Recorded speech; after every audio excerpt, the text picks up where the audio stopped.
Karena salah satu yang mempengaruhi karir itu adalah role model. Ada role model dari orang yang penting.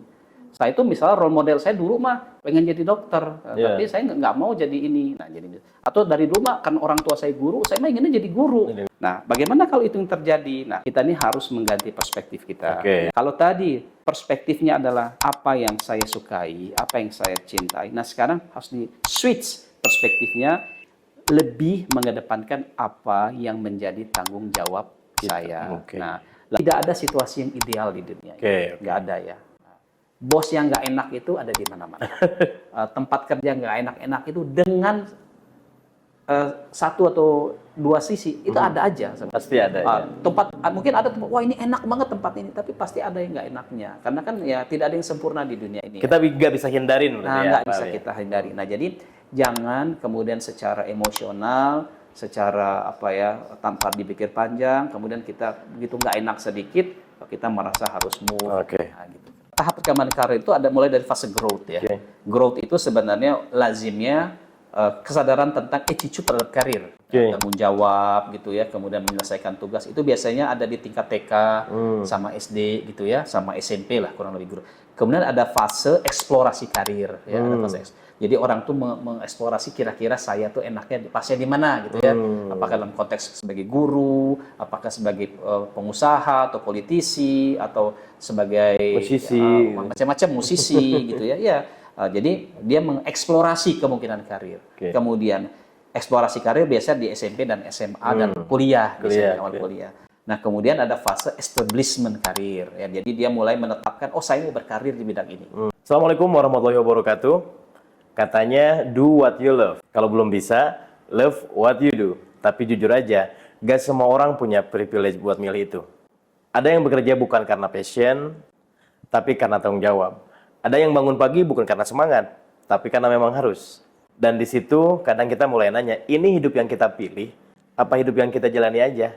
Hari ini kita bakal ngomongin tentang kerja, tentang lelah, tentang mimpi yang kadang harus ditunda, dan tentang satu hal yang sering kita lupakan, yaitu tanggung jawab. Bersama saya dan Pak Ali di Ruang Tenang. Kalau pikiran kalian lagi rame, kita pelanin di sini. Assalamualaikum, Pak Ali. Waalaikumsalam, Pak Gege. Semangat ya. Semangat. Senang bisa ketemu lagi nih, Pak Gege. Iya, kita hitam coklat aja. Kita nih kayaknya adik kakak ya, Pak Gege. Tapi bukan saya kakaknya ya, Pak Ali. Tapi bisa jadi ada yang menduga Pak Gege kakak. Bisa jadi ya. Ya dari 10 orang yang bilang 9 deh. Oke, Mali. Oke, kita ini juga mungkin yang lagi dirasain sama teman-teman kita, mau Gen Z, mau Gen X kayaknya, mau Gen Y sama aja kayaknya punya fase ini gitu, Pak Ali ya. Kalau ngomongin do what you love itu serealistis apa sih sebenarnya untuk konteks yang dialami kita sekarang? Oke ya. Jadi kan yang pertama itu do what you love. Do what you love. Memang melakukan apa yang kita cintai, melakukan apa yang menjadi passion kita. Ini dalam konteks karir ya, berarti. Yaitu memang kondisi yang paling ideal ya. Jadi artinya kita bisa mendapatkan nafkah, kita bisa menghidupi keluarga kita dengan melakukan sesuatu yang kita cintai. Sehingga kita memang do what you love. Dan ini mungkin salah satu jargon yang sering yang sering didengar lah ya, yang sering disampaikan orang. Kalau mau sukses itu do what you love gitu ya. Do apa yang menjadi passion kita. Nah, jadi memang mungkin menjadi sesuatu yang sering disampaikan jadi jargon ya, bahwa kita itu seharusnya melakukan apa yang kita cintai, apa yang kita menjadi passion bagi kita. Nah, itu memang situasi yang paling ideal. Kalau orang bisa mendapatkan nafkah dari hobinya, orang bisa mendapatkan nafkah dari passionnya gitu ya. Misal Pak Gegeng nih, menurut saya like disyukuri Pak Gegeng ini kan selain sebagai pendidik, tapi juga sebenarnya punya jiwa entertainer ya. Dan lumayan lah. Alhamdulillah ya. Dan Pak Gegeng oleh Allah salah satu ranah rezekinya itu adalah menjadi MC gitu ya, di wedding atau suatu event gitu ya. Nah, itu kan berarti mendidiknya sendiri adalah passionnya, kemudian menjadi WO-nya juga menjadi MC-nya juga passion. Nah, itu kan berarti sesuatu yang harus sangat disyukuri ya. Tapi ada orang yang memang ini idealnya. Dan biasanya kalau kita do what we love, itu kita lebih mudah happy sama apa yang kita kerjakan. Betul. Ya. Tapi sayangnya cerita dunia ini tidak selalu semanis itu. Sayangnya, ya. Dunia ini memang tidak seindah mimpi-mimpi kita ya. Iya, sayangnya itu realitinya. Nah, kadang-kadang realitinya malah mungkin banyak sekarang ya. Kita harus melakukan sesuatu yang mungkin bukan passion kita, yang mungkin ya kita nggak terlalu suka sama hal tersebut gitu ya. Nah, berarti kita jadi gimana? Kita harus gimana nih kalau misalnya kita dalam tanda kutip terpaksa oleh keadaan, mungkin dalam tanda kutip terpaksa oleh tanggung jawab, memang harus melakukan sesuatu yang mungkin tidak kita sukai. Betul. Nah, ini mungkin tadi kaitannya dengan Pak Gageng sampaikan, berkaitan dengan tanggung jawab dan peran yang kita miliki saat ini. Nah, mungkin ini akan menjadi satu kajian yang menarik. Oke, nah sekarang mungkin gini ya. Ternyata saya memang sudah bekerja di A misalnya di tempat kerja A gitu, tapi memang nggak suka pekerjaannya, hanya tanggung jawab aja gitu. Tapi mungkin nggak sih akhirnya dia bisa mencintai pekerjaan? Oke ya, kan ada satu peribahasa ya, mencintai karena terbiasa. Oke. Gitu ya. Bahasa Jawa ya sebenarnya itu ya. Apa gitu ya, lupa lagi. Nah, nanti komen aja ya yang tahu. Cinta datang karena terbiasa. Oh, cinta karena terbiasa ya. Itu bisa terjadi. Bisa terjadi ya. Tapi bagaimana kalau tidak cinta-cinta? Nah, kalau misalnya ternyata tetap tidak bisa menemukan cinta terhadap bidang yang sedang digeluti, maka kita harus melihat pada integritas diri kita sendiri. Ya, artinya kan kita sudah memang mengambil tanggung jawab tersebut, kita mencari nafkah di bidang tersebut, ya kita istilahnya sudah memang dipercaya untuk melakukan satu amanah, even kita tidak suka terhadap hal tersebut, selama ini halal ya. Kita bicara dalam domain pekerjaan yang halal ya. Betul, oke. Maka ya do what you have to do. Jadi artinya be responsible terhadap apa yang memang sudah jadi amanah dari kita, even itu mungkin tidak kita sukai. Nah, lalu bagaimana kalau gitu? Gimana dengan work balance work life balance ya? Apa namanya kemarin? Work life balance sebenarnya. Gimana dengan work life balance kalau saya nggak happy di tempat kerja gitu ya? Nah, masalah nggak happy di tempat kerja, tentu saja kita harus find new meaning, menemukan makna baru. Kenapa kita harus ada di kerja tersebut? Jadi karena begini, misalnya, mungkin saya agak mundur sedikit ya, Pak Gageng ya. Boleh. Kan sebenarnya berkaitan dengan teori karir itu kan banyak ya. Nah, jadi kalau terkait dengan do what you love, itu sebenarnya bisa kita kaji dalam perspektif kesesuaian antara personality, antara kepribadian dengan pekerjaan. Nah, ini namanya ini ada satu teori karir yang dikembangkan oleh Holland ya. Jadi Holland ini bilang idealnya orang itu bekerja di bidang yang sesuai dengan tipe karakteristik kepribadian dia. Nah, bisa Pak Gageng ini kan atau ini nih Mas Apri ya, tipe kepribadiannya kan misalnya kalau Pak Gageng orangnya memang ceria gitu ya, orangnya sangat sosial, maka cocok, maka akan happy untuk kerja sebagai MC.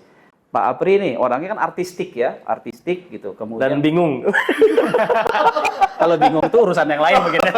Artistik, oke. Tapi orangnya artistik gitu ya, sehingga manakala menghandle pekerjaan mungkin mendevelop musik, mendevelop satu video, itu happy di situ. Nah, jadi kalau kita bicara balik lagi ke teori karir ya, ada 6 tipe personality. Ya. Ada 6 tipe personality ini orang. Jadi Holland ini mengatakan bahwa ada 6 tipe personality. Yang itu kemungkinan yang kalau dia cocok dengan tipe pekerjaannya, orang akan efektif berada dalam bidang pekerjaan tersebut. Yang pertama adalah tipe orang yang realistik. Realistik. Jadi orang yang realistik ini dia senang bekerja dengan objek-objek yang real. Dia senang di luar lapangan, dia senang misal menggunakan alat-alat gitu ya. Jadi mungkin tipe orang seperti engineer gitu ya, kemudian orang yang suka survei lapangan. Ini adalah tipe orang yang realistik. Kemudian yang kedua tipe investigatif, orang yang suka meneliti ya. Nah, mungkin ini bidangnya mungkin dosen gitu ya. Kemudian orang bisa suka research market ya, ini orang-orang di bidang penelitian investigatif. Kemudian berikutnya artistik. Nah, ini orang yang memang punya senang bekerja dalam dunia seni ya, seperti misal tadi Pak Apri atau mungkin Pak Gageng juga kan punya suara yang bagus ya. Nah, itu juga mungkin punya bakat di bidang artistik. Kemudian berikutnya itu orang punya karakteristik sosial. Nah, jadi dia bisa bekerja dengan baik dalam manakala harus bekerja dengan banyak orang. Nah, contohnya sosial ini guru. Nah, jadi kalau orang yang memang nggak suka ketemu orang agak repot, dia kurang happy kalau mau jadi guru ya. Tapi kalau ada seseorang yang memang dia senang berinteraksi dengan orang, dia senang mengedukasi orang, dia senang menginspirasi orang, maka dia punya karakteristik sebagai sosial. Kayaknya saya sosial ya. Nah, sosial juga berarti ya.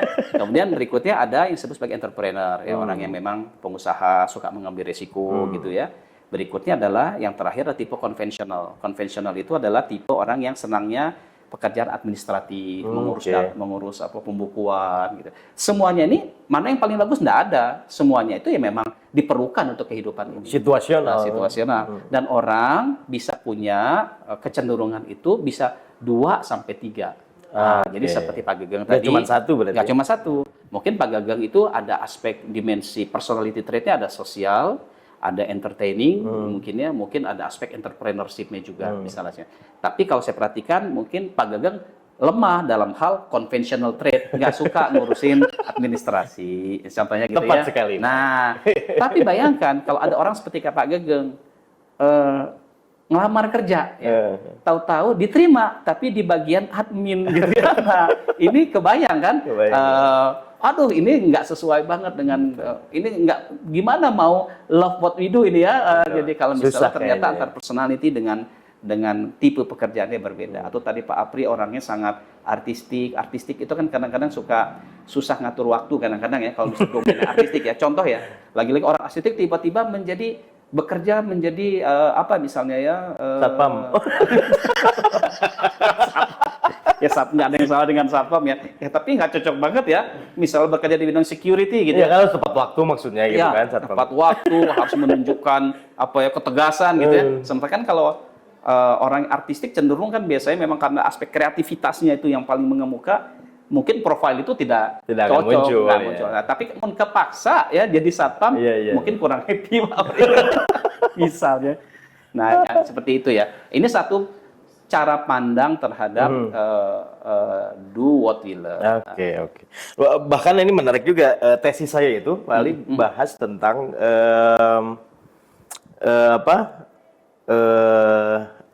self-efficacy, betul. Dan minat dalam untuk anak SMA memilih program studi di perguruan tinggi.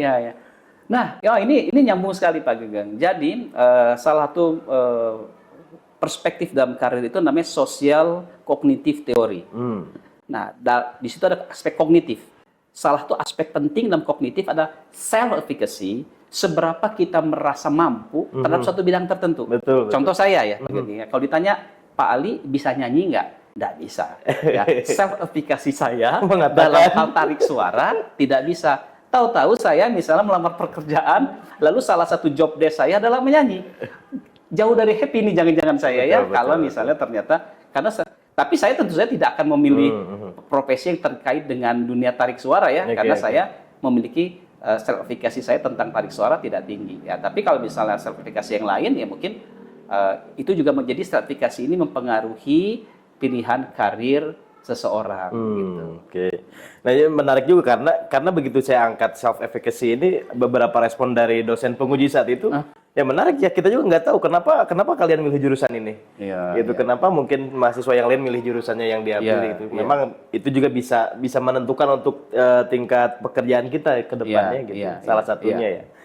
Walaupun banyak juga yang ya jurusannya apa, kerjanya apa sekarang gitu. Oke, tapi memang ada yang kita harus selalu ingat yaitu responsibility. Betul. Nah, jadi kembali lagi tadi yang Pak Gageng obrolkan, bagaimana kalau ternyata kita ini tidak bisa do what we love.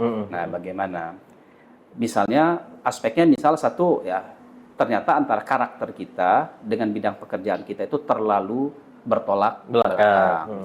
Atau misalnya ternyata sebenarnya self-efficacy saya dalam bidang ini tuh sebenarnya rendah, misalnya ya. Atau sebenarnya saya dari dulu cita-citanya nggak pernah jadi begini. Nah, ada namanya, karena salah satu yang mempengaruhi karir itu adalah role model. Ada role model dari orang yang penting. Saya itu misalnya role model saya dulu mah pengen jadi dokter, tapi saya nggak mau jadi ini. Nah, jadi atau dari dulu mah kan orang tua saya guru, saya mah inginnya jadi guru, bukan jadi admin misalnya ya. Atau saya ingin jadi guru, bukannya jadi yang lain misalnya ya.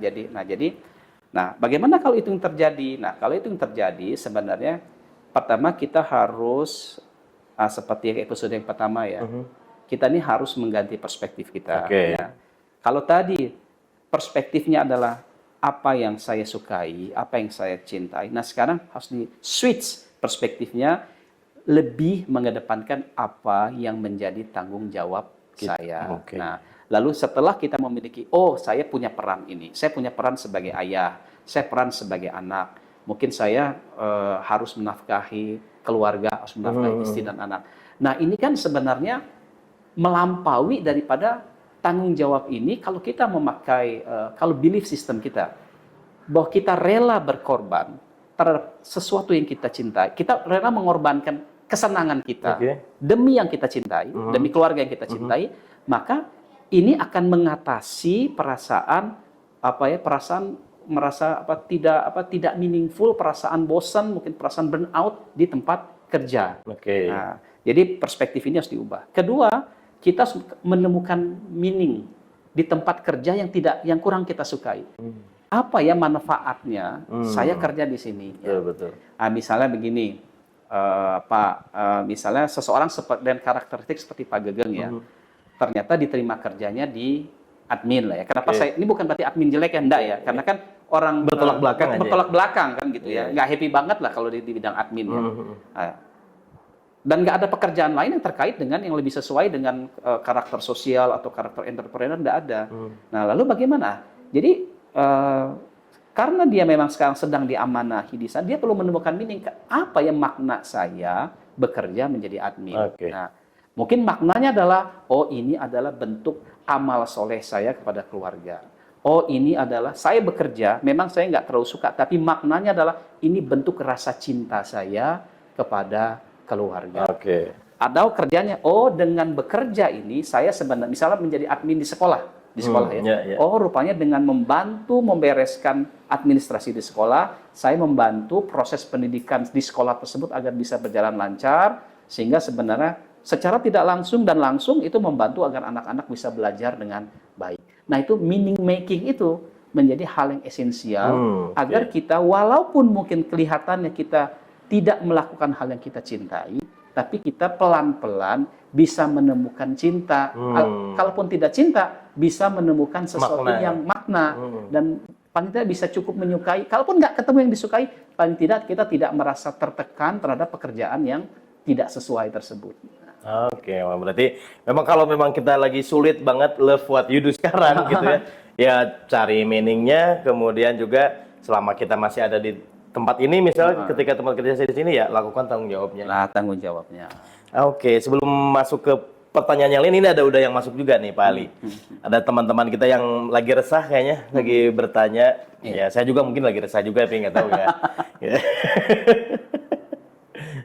Kita coba. Ini pertanyaan pertama Bu ya. Saat ini saya sedang khawatir terkait pekerjaan yang sering dijalani. Ada perasaan tidak terlalu cocok dengan pekerjaan saat ini karena merasa tidak berkembang, tidak merasakan ada passion, dan tidak berharap bahkan untuk menduduki jabatan bos saya. Sementara sebagai kepala keluarga dan saya ada kewajiban mencari nafkah dan itu yang harus didahulukan. Permasalahan besar yang lain itu harus LDR kali ya? LDM mah apa ya? Lembaga dakwah mahasiswa ya. Kayaknya LDR ya, mudah-mudahan nggak salah ya.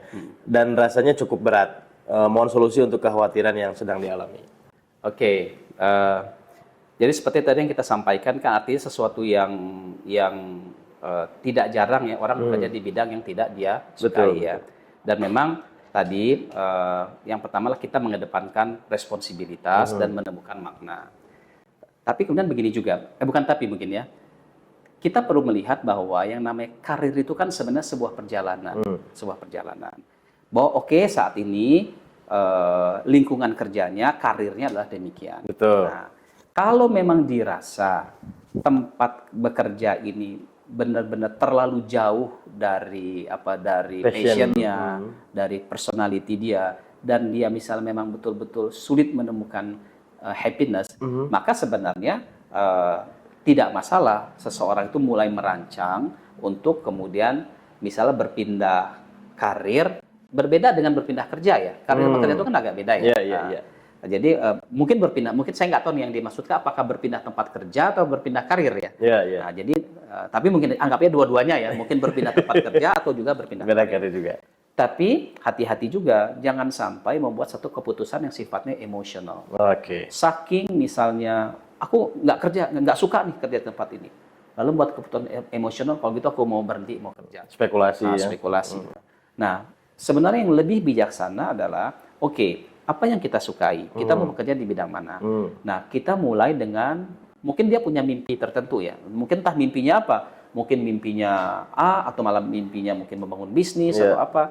Dan yang namanya mimpi itu kan tidak harus terwujud di hari ini kan. Betul. Tapi paling tidak dia kemudian membuat rencana untuk apa yang mau dia kerjakan di masa depan. Dan lebih penting daripada rencana, setiap perpindahan karir atau perpindahan tempat kerja mungkin mensyaratkan sejumlah kompetensi yang harus dia miliki. Nah, makanya sebelum dia kemudian berpindah karir atau berpindah tempat kerja, mungkin dia perlu memikirkan kompetensi apa yang perlu dia tambahkan pada dirinya, sehingga dia memang bisa meniti karir di tempat yang baru atau berpindah di tempat yang baru. Cuma lagi-lagi kita nih harus hati-hati ya, jangan sampai terlalu cepat.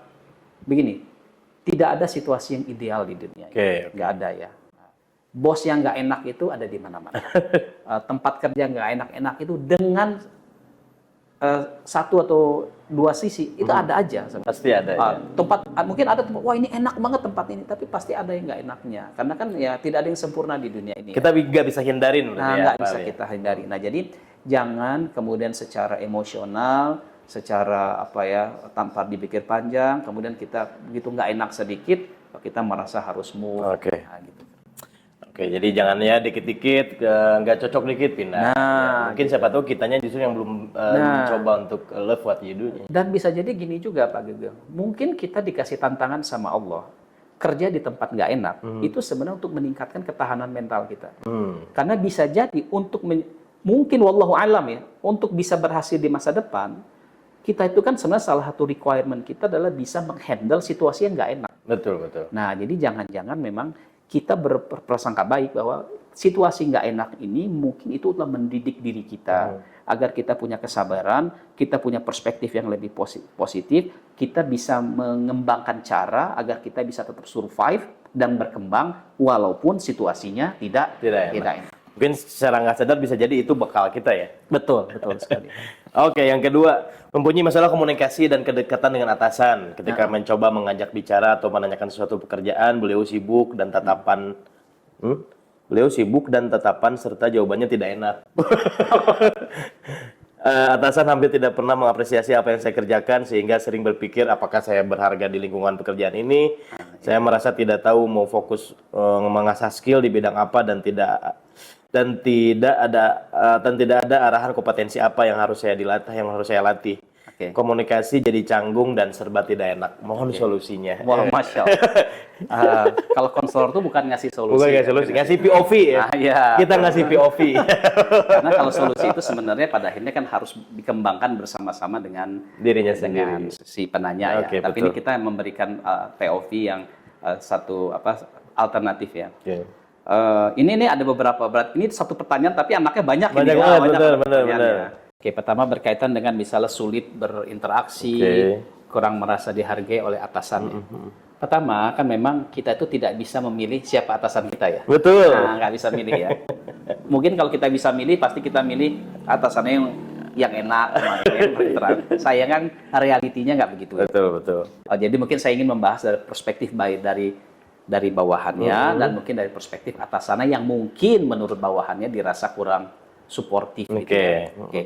Nah, kalau dari perspektif orang yang bekerja dan memiliki seorang atasan, pertama kita perlu memahami bahwa kita itu tidak bisa mengubah sikap atau perilaku orang lain. Kita tidak bisa memaksakan. Kita nggak bisa ngontrol orang. Nah, nggak bisa ngontrol orang. Kita tuh tidak bisa memaksa bos kita agar sesuai dengan keinginan kita. Itu kan hak bos kita, dia mau cara berkomunikasi yang begitu, mau judes, mau ketus, ya itulah dia gitu ya.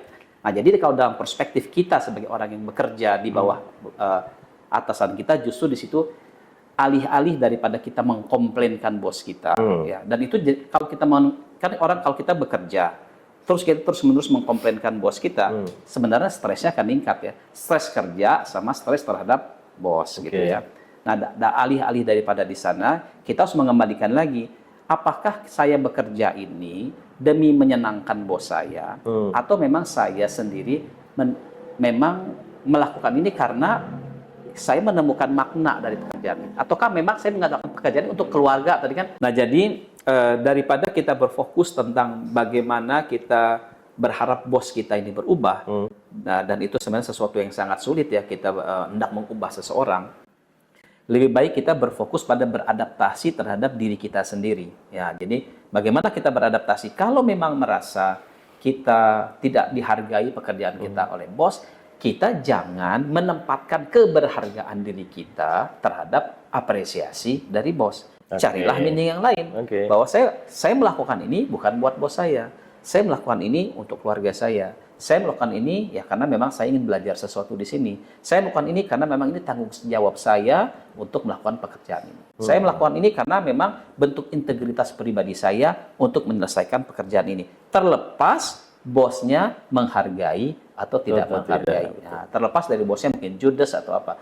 Dan kalau ternyata bosnya judes, komunikasinya tidak baik ya kita berarti harus mengembangkan. Manakala bosnya judes, ya malah mungkin kita berempati aja. Mungkin bos ini tekanannya terlalu tinggi, ya. Nah, sehingga dia mungkin judes gitu. Jadi kita justru mengembangkan rasa kasihan, mungkin bos ini tekanannya besar sehingga dia akan kebayang ya. Kalau kita perspektifnya bos ini kayaknya nggak suka sama aku, bos ini kayaknya standarnya itu ketinggian. Maka yang ada adalah kita merasa menyalahkan diri kita sendiri. Tapi kalau kita ganti perspektifnya, kayaknya bos ini tekanannya terlalu berat, mungkin stresnya terlalu tinggi, mungkin dia nggak punya waktu dengan keluarga, makanya dia punya perilaku begitu. Alih-alih kita merasa mungkin tertekan sama bos, justru kita merasa kasihan sama bos kita. Jadi kita ubah gitu ya. Nah, jadi kita berkaitan dengan do the best, what you should do, apa yang kamu harus lakukan. Kemudian mungkin kita lebih mengembangkan perspektif lain dari pekerjaan tersebut gitu ya. Jadi mengadaptasi belief sistemnya kalau. Iya, betul gitu ya. Nah, kemudian tapi bisa jadi memang ada sesuatu yang kurang dari diri kita. Nah, jadi jangan hanya bilang, oh ini bosnya begini.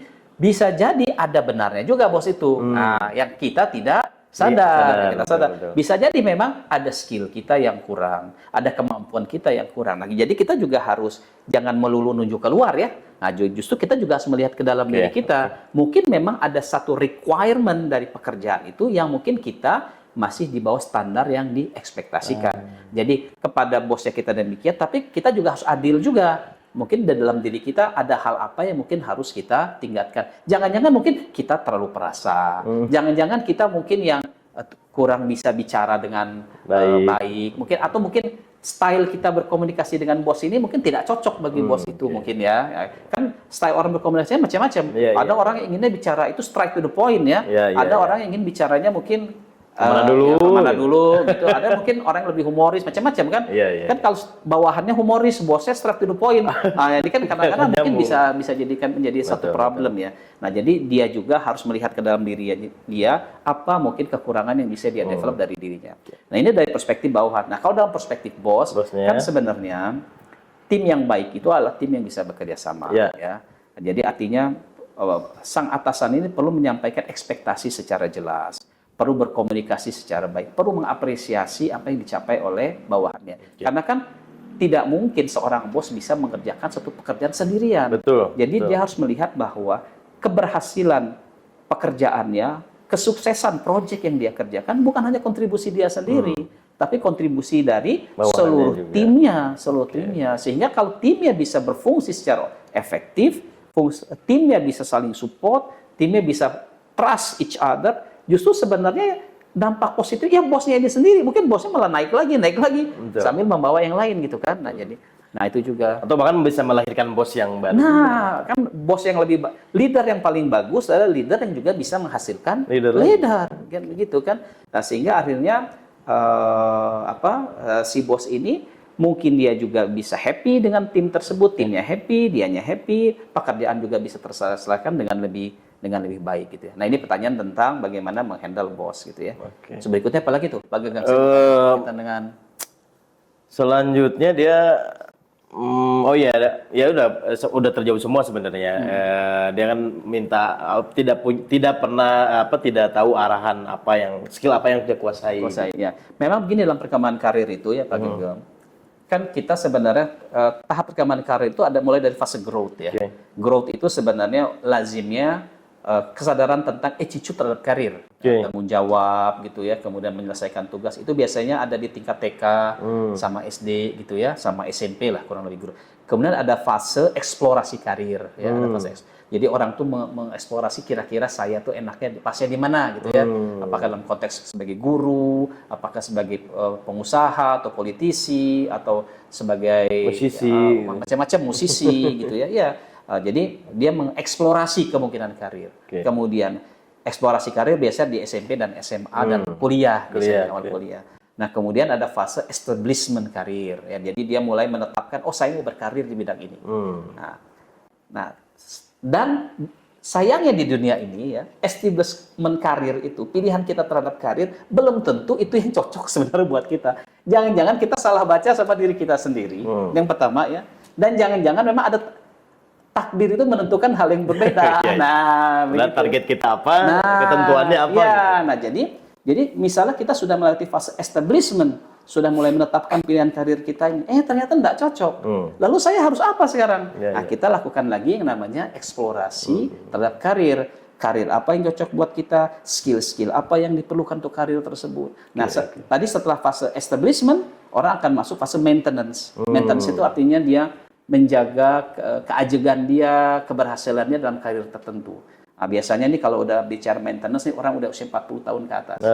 Tapi bahkan orang usia 40 tahun ke atas bisa sampai satu titik. Karir ini tuh cocok apa tidak buat saya? Jangan-jangan saya sebenarnya nggak cocok di sini. Betul. Jadi bisa jadi kemudian dia balik lagi, mengeksplorasi lagi karirnya, mengidentifikasi lagi skill apa yang dia perlukan, lalu dia membangun satu karir baru. Nah, kemudian biasanya kalau udah di atas usia 60, orang mulai decline ya, mulai menurun. Tapi apakah ia menurun? Mungkin menurun untuk karir yang mungkin membutuhkan endurance fisik yang lebih tinggi. Tapi karir yang membutuhkan kemampuan intelektual, kebijaksanaan, mungkin justru di situ malah muncul semakin tajam. Eksplorasi lagi karir. Nah, itu jadi membuat kalau kita melakukan siklus tersebut sebenarnya itu bisa menjadi penyemangat kita untuk bangun setiap pagi. Karena kita mencari meaning terus. Betul. Kan? Bukan hanya rutinitas ya. Search for meaning, dan kita tidak perlu merasa, wah saya stuck nih di sini. Dia stuck itu enggak apa-apa. Nah, asal jangan stuck sampai pensiun ya. Stuck itu enggak masalah. Nah, justru fase stuck itu adalah fase kita mulai mengeksplorasi kembali apa pilihan-pilihan karir yang ada. Jadi fase stuck itu justru waktunya kita untuk balik dulu ke eksplorasi dulu gitu ya. Balik lagi kita melihat diri. Stuck itu sebenarnya tanda kita lihat dulu ke dalam diri kita. Apa yang kurang? Jadi jangan sampai gini, kita stuck, apa sih masalahnya? Bos kita, teman kita, lingkungan kerja kita. Tapi kitanya enggak. Nah, kalau gitu gimana mau grow? Kan kita nggak bisa diapa-apain sama kita. Buat bos kita mau diapain? Lingkungan kerja kita mau diapain? Seharusnya kalau kita saat titik merasa stuck, sok lihat pada dalam diri sendiri, mau apa kita dengan ini. Wow, itu jadi lebih konkret ya, bisa lebih terlihat. Jadi jangan lupakan juga tanggung jawab pada diri kita. Betul. Nih satu lagi Pak Ali, banyak influencer maupun teman di media sosial di mana banyak yang sudah sukses, punya rumah, mobil, jalan-jalan ke luar negeri. Ini berarti kita baru ngobrol ya kemarin ya. Ke luar negeri semuanya sempurna. Sementara ketika berkaca ke dalam diri sendiri seperti belum punya apa-apa, terutama rumah. Di mana saat ini untuk orang yang mulai berkarir sepertinya sulit untuk punya rumah sendiri. Ada kekhawatiran untuk gagal karena tidak bisa memberikan rumah dan fasilitas yang nyaman untuk keluarga. Ini kisah juga mikir gini sih. Tenang. Ini memang wajar ya Pak Gagang pada orang yang memulai karir yang baru. Bahkan bukan hanya orang sedang memulai karir, orang yang sudah berkarir bertahun-tahun juga kalau masih memikirkan hal ini sesuatu yang wajar ya. Sepakat. Ya. Jadi perlu kita dudukkan dulu pada perspektif yang lebih tepat ya. Orang baru mulai kerja, baru mulai karir, tiba-tiba dia sudah bisa keluar negeri, bisa segala macam. kalaupun ada ya alhamdulillah ya, kita Betul. bersyukur untuk mereka. Betul. Tapi itu jumlahnya sangat sedikit. Sedikit, Itu betul. special case gitu ya. Tidak bisa kita generalisasi terhadap hidup kita. Itu dulu ya. Jadi janganlah menjadikan keberhasilan orang. Ya kita asumsi saja memang benar ya. Bukan sekedar apa ya, flexing ya. Kalau Betul. flexing ya kalau dia flexing ya itu urusan dia. Ya, tapi kalau saat itu memang benar dia mencapai kesuksesan seperti itu ya alhamdulillah untuk dia. Tapi kita tidak perlu menjadikan itu menjadi target kita juga gitu ya. Nah, apalagi kalau itu flexing ya kasihan saja gitu ya. Betul. Jadi kalau orang flexing kan meletakkan kebermaknaan dirinya, keberhargaan dirinya pada apa yang dia miliki. Wah, Betul. nanti kalau apa yang dia miliki itu hilang ya hilang juga harga dirinya. Betul, Akan jadi betul. sayang kalau Betul. begitu ya. Nah, jadi kalau misalnya seandainya saat kini kita sedang meniti karir, tapi kemudian kita masih belum bisa mencapai banyak hal itu, pertama be patient sama prosesnya. Ini sering kita bahas ya. Kita perlu bersabar terhadap proses perkembangan karir yang kita jalani gitu ya. Jadi artinya kan kalau kita berkarir sesuatu tidak bisa tiba-tiba sukses ya. Betul. Ada proses Saya lah. pribadi aja Pak Gegeng ya, kan tidak tiba-tiba menjadi seperti ini. Saya juga dulu melewati masa-masa di mana punya 4 pekerjaan Pak Gegeng saya dulu. Jadi waktu saya baru menikah untuk menghidupi keluarga, saya bangun perusahaan sendiri, saya bangun sekolah, saya ngajar privat dan saya jualan. 4 pekerjaan saya itu. Jadi kalau mau dibilang work life balance ini saya kerja dari ba'da subuh sampai jam 11 Nggak ada malam. balance-balance. Nggak ada balance-nya.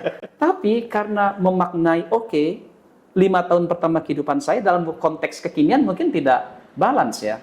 Tapi saya melakukan itu pertama karena saya merasa itu emang responsibility saya. Ya. Dan saya mencintai keluarga. Dan alhamdulillah saya disupport oleh istri yang soleha, yang baik. Sehingga itu mengurangi beban saya. Dan juga karena saya didrive oleh impian saya. Okay. Nah, dan bersabar dengan itu gitu ya. Nah artinya nanti ini rekan-rekan yang mungkin baru memulai karir juga perlu punya kesabaran untuk mencapai titik yang mungkin yang lebih diharapkan. Nah berikutnya saya agak membedakan antara angan-angan dengan harapan. Angan-angan. Kalau kita kerja tapi kita punya angan-angan, angan-angan itu adalah sesuatu yang sebenarnya apa ya? Seandainya saya. Nah gini ya. Misalnya gini, saya udah kerja 3 tahun nih, atau udah kerja 5 tahun. Seandainya saya kalau kerja 5 tahun, seandainya saya udah punya mobil. Nah, tapi kenyataannya belum. Nah, jadi kalau rasa seandainya ini malah bersifat membuat kita merasa tidak menghargai, tidak mensyukuri apa yang kita miliki hari ini, si harapan tadi malah berubah menjadi angan-angan. Dan kalau di dalam agama Islam, kita nggak boleh berpanjang angan-angan. Nggak boleh ya? Nggak boleh, ya, karena angan-angan itu artinya tidak mensyukuri apa yang kita miliki dapatkan sekarang. saat ini. Nah, dan kalau kita tidak bisa mensyukuri apa yang kita miliki saat ini, ya stres, anxiety gitu ya, beban hidupnya besar gitu ya. Beda dengan harapan. Kalau harapan ini sesuatu yang memotivasi kita untuk bekerja lebih giat, memberi kita semangat pada saat kita bangun pagi, kita punya drive, kita punya motivasi lebih untuk mengejar apa yang jadi harapan kita. Ini kelihatannya sama, tapi bagaimana impact-nya terhadap kehidupan kita akan membedakan apakah dia itu menjadi sebuah angan-angan, apakah dia menjadi sebuah harapan. Nah, kemudian kita juga harus hati-hati dengan menilai antara realita kita dengan angan-angan atau harapan. Kalau kejauhan, ya misalnya gini, kita baru 5 tahun kerja nih, terus kita bilang, aku pokoknya dalam 3 tahun lagi aku pengen punya mobil yang mewah, yang harganya misalnya 1M gitu. Padahal sebenarnya, dan sekarang posisinya kita punya motor bebek gitu ya, motor bebek yang udah 10 tahun umurnya gitu ya. Nah, kalau ini memotivasi kita untuk bekerja lebih giat, ya enggak apa-apa. Tapi kalau justru malah membuat, cuma motor bebek, ini kesel gitu, motor bebek teh. Jadi berkaitan dengan bagaimana kita menyesuaikan agar gap antara harapan sama realita itu tidak terlalu jauh gitu ya. Sebenarnya ujungnya adalah agar kita bisa tetap mensyukuri apa yang kita miliki saat ini, lalu kita tidak terjebak pada keinginan sesuatu tentang tidak terjebak pada keinginan sesuatu di masa depan, tapi kita tetap termotivasi untuk mengejar harapan kita di masa depan. Nah ini mungkin bisa jadi mencari titik tengah ya antara ingin sesuatu yang memang mungkin menjadi passion dia atau menjadi keinginan dia, tapi ya dengan realita yang ada saat ini. Oke, nah berarti sebenarnya antara angan-angan sama harapan tadi ya, sebenarnya sama-sama berangkat pagi harinya, cuman memang dengan sudut pandang yang berbeda. Sudut pandang yang berbeda, betul. Oke. Nah jangan sampai kita malah menjadi angan-angan ya, karena mengeluhkan kondisi kita saat ini. Betul. Kalau dijadikan trigger untuk mendorong mah oke ya. Betul. Oke. Dan satu lagi Pak Gegeng, kadang-kadang kita tuh terlalu melihat hukum sebab akibat. Artinya kalau ikhtiarnya kuat, maka duitnya banyak. Padahal nggak selalu gitu. Kalau ikhtiarnya sedikit, duitnya sedikit. Padahal sayangnya nggak begitu. Dunia ini tidak selalu orang yang ikhtiarnya banyak, maka uangnya banyak. Banyak orang yang ikhtiarnya banyak, kerjanya banyak. Seperti misalnya ya rekan-rekan kita yang mendedikasikan diri menyapu jalan. Ba'da subuh kan udah nyapu jalan. Wah, itu luar biasa kerja kerasnya. Tapi realitanya kan mungkin penghasilannya tidak terlalu banyak. Tapi ada juga orang yang mungkin pekerjaannya ringan ya. Cuma nanda tangan aja mungkin ya, atau apa saja ya. Tapi hasilnya luar biasa. Nah, jadi sebenarnya jangan terlalu membebani diri kita bahwa kalau saya ikhtiarnya banyak, maka rezekinya harus banyak. Dan lagi pula perspektif rezeki itu tidak identik dengan uang. Beda. Uang itu hanyalah salah satu bentuk rezeki saja, tapi kesehatan, kebahagiaan, keluarga, ketenangan hati, dan rezeki yang paling besar sebenarnya adalah qalbun salim, ketenangan hati. Dan ketenangan itu bisa muncul kalau tadi salah satunya antara realita dengan harapan kita tuh tidak terlalu berpanjang angan-angan, dan antara realita dengan harapan itu tidak kita benturkan gitu, sehingga kita bisa tetap mensyukuri apa yang didapatkan hari ini, tapi kita juga tetap bersemangat untuk mengejar apa yang menjadi harapan kita. Ya sebenarnya kendalinya ada di diri kita ya. Betul. Tidak harus menjadi mengendalikan orang lain atau ingin memindahkan yang orang lain rasakan jadi punya kita sekarang. Wah. Ini kalau mungkin itu yang sedang dirasakan teman-teman kita sekarang yang mungkin lagi meniti karir, yang baru mulai bekerja. Kalau mungkin buat teman-teman kita yang masih sekolah nih, ini kalau kita tarik mundur ke belakang, bisa jadi sikap-sikap seperti ini atau mencari passion agar pekerjaan sesuai dengan apa yang kita cintai ini bisa jadi ditentukan mulai sejak sekolah mungkin ya. Betul sekali Pak Gegeng. Nah, fenomenanya sekarang tuh gini, ada dua genre nih, Pak Ali. Genre yang pertama itu memang di-push banget sama keluarga, sama mungkin sekolah, harus milih jurusan A misalnya. Karena histori keluarga kita militer, harus militer misalnya. Histori kita dokter, harus dokter misalnya. Tapi ada juga genre yang lain, sama rumahnya silahkan dibebaskan gitu ya. Ya udah bebas, silahkan gimana kamu maunya apa. Sekolah juga bebasin. Nah, di antara kedua ini masing-masing punya kebingungan juga. Yang pertama mungkin karena dia harus nurut apa yang ditugaskan dan akhirnya meninggalkan passionnya. Tapi yang dibebaskan alih-alih malah bisa memilih sesuai passion kita, malah ada juga kasusnya yang bingung. Malah bingung ya. Malah makin bingung karena semuanya bebas ya, milih apa ya? Iya betul. Nah memang permasalahan tersebut biasanya muncul manakala fase eksplorasi karir tersebut tidak dilakukan dengan cukup kaya ya. Nah, jadi kan karena fase eksplorasi karir itu ada di SMP dan terutama ada di SMA. Kalau nanti terkait dengan pemilihan jurusan. Tapi mindset kita perlu hati-hati juga. Kuliah itu tidak sama dengan karir, ya. Karena bisa jadi orang kuliahnya A, karirnya B. Bisa jadi kuliah ini masih exploration tadi. Bisa jadi kuliah itu adalah bagian eksplorasi karir, dan kita perlu memahami bahwa misalnya kita kuliah A, lalu karirnya B. Kita bertahun-tahun meniti karir, tiba-tiba ternyata ini saya tidak suka. Saya balik lagi, lalu saya belajar C agar saya bisa berkarir di C. Itu bisa dan banyak terjadi. Gitu ya, banyak terjadi. Nah, jadi artinya kembali lagi ke tadi. Nah, memang ini berarti tugas dari sekolah lah ya, khususnya sekolah dan orang tua untuk memapar kepada anak-anak kita yang masih remaja ini beragam pilihan karir yang tersedia gitu ya. Sehingga nanti karir itu kan, apalagi zaman sekarang ya Pak Gegeng. Kalau zaman saya dulu karir itu kayak terbatas. Antara nggak jadi dokter, jadi insinyur, jadi polisi gitu ya, jadi pilot ya. Jadi ingat sekali tuh cita-cita tuh kayaknya sama jadi tentara. Ini aja tuh cita-cita tuh kayak nggak ada yang lain. Tapi kalau sekarang jadi chef, jadi barista, jadi YouTuber malah ya sudah ada juga ya. Atau mungkin orang malah pengen jadi konselor mudah-mudahan. Ada juga pasti. Atau pengen jadi macam-macam gitu kalau sekarang ya. Jadi pilihan karir itu besar sekali karena kan orang sekarang bisa juga orang bekerja dari rumah seperti misalnya orang yang bekerja di bidang coding gitu ya, di bidang coding, Programmer lah ya. programmer gitu ya, atau dengan alat AI sekarang orang tidak harus bekerja di kantor. Jadi pilihan karir itu makin luas. Makin luas. Nah sehingga memang anak-anak kita yang ada di SMP dan SMA ini perlu diberikan wadah untuk mengeksplorasi karir, mengeksplorasi minat dia secara ekstensif gitu ya. Lalu bagaimana kalau misalnya tadi ada orang tua yang, nak kamu harus kuliah di A gitu ya, misalnya, nak karena keluarga kita dokter, kamu wajib kuliah di sekolah dokter. Ya sebenarnya ini lagi-lagi case by case ya. Kalau memang anaknya tidak punya juga passion di tempat yang lain misalnya ya sudahlah. Tapi di dokter juga belum minat-minat amat juga gitu ya. Ya maka ya dia mungkin mengikuti saran orang tuanya itu adalah pilihan yang lebih baik gitu ya. Betul. Tapi kalau misal si anak ini misalnya benar-benar misalnya menginginkan sesuatu yang dia sangat sukai ya maka di sini sebenarnya perlu ada dialog sebenarnya antara orang tua sama anak gitu ya. Memang kalau kita kadang-kadang sebagai orang tua merasa yang paling tahu ya buat anak kita. Betul. Tapi kan anak kita itu sebenarnya dididik bukan untuk zaman kita, tapi dia dididik untuk masa depan gitu ya. Betul. Nah, jadi artinya tapi kita sebagai orang tua atau guru bisa memberikan insight, nah kalau kamu pilih karir yang ini, apa nih yang ingin kamu kan? Jangan sampai misalnya gini, aku nggak mau jadi dokter, aku passionnya jadi misalnya di bidang seni.